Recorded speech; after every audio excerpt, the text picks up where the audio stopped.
আজকে যদি দেশনেত্রী বেগম খালেদা জিয়া বেঁচে থাকতেন, উনি সবচেয়ে বেশি আনন্দিত হতেন যে আজকে আমাদের দেশের প্রধানমন্ত্রী জনাব তারেক রহমান।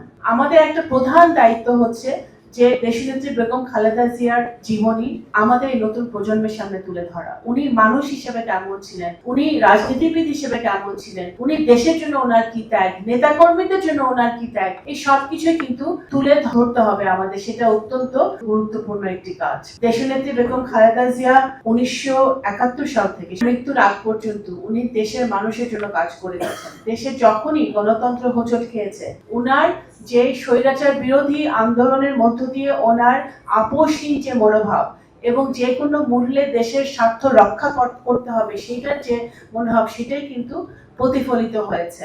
বেগম খালেদা জিয়া যেই ঐতিহাসিক সিদ্ধান্ত নিয়েছিলেন যে নারীদের শিক্ষা ক্লাস 1 থেকে হাই স্কুল পর্যন্ত অবৈতনিক করা, তার মধ্য দিয়ে নারী শিক্ষার যে রেভলিউশন হয়েছে, যে ঐতিহাসিক রেভলিউশন হয়েছে, সেইটার এক ধাপ আজকে মার্চের 10 তারিখ আজকে এক ধাপ এগিয়ে নিয়ে গেছেন বর্তমান প্রধানমন্ত্রী জনাব তারেক রহমান। ওনার দেশনেত্রী বেগম খালেদা জিয়া এবং স্বাধীনতার ঘোষক শহীদ রাষ্ট্রপতি জিয়াউর রহমানের সন্তান বাংলাদেশের প্রধানমন্ত্রী জনাব তারেক রহমান, ওনার মাতার যে ঐতিহাসিক সিদ্ধান্তটি ছিল শিক্ষা, সেই শিক্ষা দিয়ে নারীদেরকে ক্ষমতায়ন করা, সেই নারীর ক্ষমতায়নকে উনি এক ধাপ এগিয়ে নিয়ে গেছেন। আজকে ওনার সারা বাংলাদেশের নারীদের জন্য ফ্যামিলি কার্ড উনি উদ্বোধন করেছেন এবং এই ফ্যামিলি কার্ডের মধ্য দিয়ে আমাদের দেশের নারীদের যেরকম ক্ষমতায়ন হবে, ঠিক একইভাবে তারা তাদের সাংসারিক অবস্থা থেকে, তাদের অর্থনৈতিক অবস্থা থেকে তারা উত্তরণ ঘটিয়ে তারা সামনের দিকে এগিয়ে যাবে।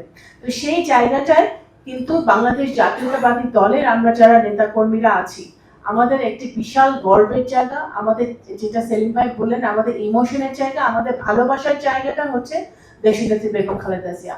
বাংলাদেশে অনেক বহু নেতা নেত্রী এসছে আমাদের রাজনৈতিক ইতিহাসে, কিন্তু আমার মনে হয় দেশনেত্রী বেগম খালেদা জিয়া একমাত্র ব্যক্তি যে দল মত ধর্ম বর্ণ নির্বিশেষে সকলেই তাকে শ্রদ্ধা করেছে, সকলেই তাকে সম্মান করেছে, সকলেই তাকে ভালোবেসেছে।